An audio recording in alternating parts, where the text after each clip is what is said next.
Warangal police commissionerate పరిధిలో police శాఖ పరువు తీసే మరో సంచలన నిజం బయటపడింది. చట్టాన్ని కాపాడాల్సిన పోలీసుల వాహనాలు ప్రైవేట్ దందాలకు వాడుతున్నారు. ప్రభుత్వ సొమ్ముతో తిరిగే పోలీస్ బైక్లను ఏకంగా ర్యాపిడో సర్వీసులకు వాడిస్తూ కక్కుర్తి పడుతున్నారు కొందరు పోలీస్ సిబ్బంది. అంబేద్కర్ సెంటర్ నుంచి సుబేదార్ వరకు ర్యాపిడో బుక్ చేశాడు ఓ కస్టమర్.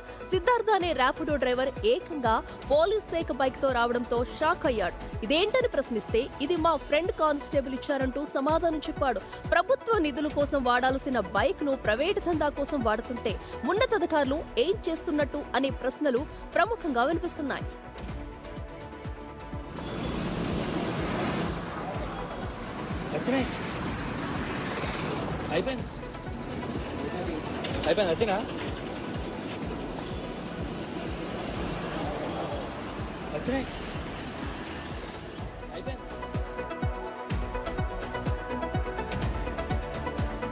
చూస్తున్నాం కదా, ఏదైతే వరంగల్లో అటు ప్రభుత్వ విధుల కోసం వాడాల్సిన పోలీస్ వాహనాలను ఏకంగా ర్యాపిడోల కోసం బుక్ చేస్తున్నారు.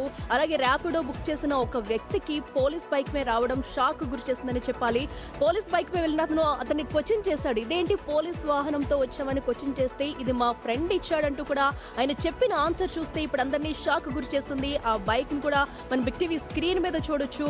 బైక్ ను కానిస్టేబులే ఇచ్చారంటూ కూడా ఆ బైక్ తీసుకెళ్లిన వ్యక్తి, ఆ ర్యాపిడో బుక్ చేసిన వ్యక్తి చెప్తున్నాడంటే పోలీసుల తీరు ఎలా ఉందో మనం అర్థం చేసుకోవచ్చు.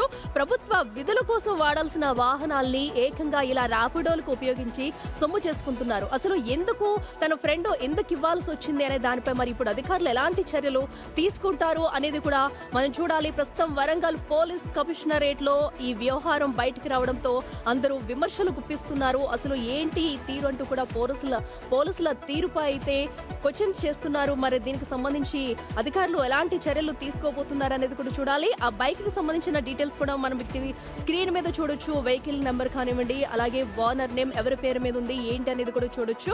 అటు నేరుగా పోలీస్ బైక్ మీద వెళ్లి ర్యాపిడో బుక్ చేయడంతో, ఆ ర్యాపిడో బుక్ చేసిన వ్యక్తి అయితే క్వశ్చన్ చేయడంతో మా ఫ్రెండ్ ఈ బైక్ ఇచ్చాడంటూ చెప్పడం ఇప్పుడు సంచలనంగా మారిందనే చెప్పుకోవాలి.